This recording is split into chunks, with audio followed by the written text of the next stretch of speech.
3 jaar lang kreeg Roelof Koopmans de vraag van de Internationale Korfbalfederatie en de KNKV of hij aan de slag woe in Polen. En dat lieke de man uit Jobbegeer wel wat. Hoe is die in Pools? Nou, ik begreep steeds meer.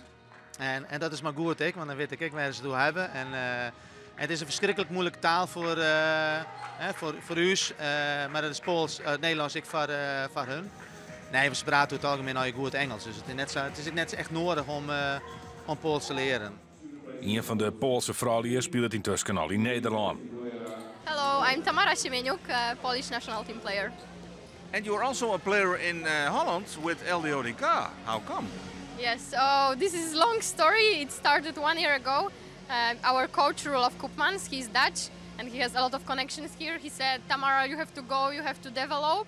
En die ontwikkeling gaat heel aardig. Doel is dit EK bij de eerste 8 te eindigen. Dan bij Polen takken we hier naar het WK in Zuid-Afrika. Ja, we moeten 1 wedstrijd winnen. Dat kon juist in Engeland. Maar ja, die bent te goed. Dat kan Joetje in Catalonië. En die ben ik te goed. Dat werd mooi in Nederland. Nou, dat denk net dat het hem wordt. En dan spelen we Tiesje. En ja, uiteindelijk, heel serieus, daar ben we nou mee bezig om die wedstrijd. En dat zal waarschijnlijk Hongarije worden om die te winnen. En dan blijven we in Apel en dan ben we bij de eerste 8. Yeah, it's highly possible. It's our aim to be at least 10. Maybe we can get 9th place, even 8th place. It's possible. Polen tankt vertrouwen in Catalonië. Tamara scoort 4 keer, maar ze verliezen al nipt, trekt je een halve. Joen wacht het topfavoriet Nederland in Drachten. Ik ben voor de meeste spelers van u de eerste keer dat ze in Nederland korfballen.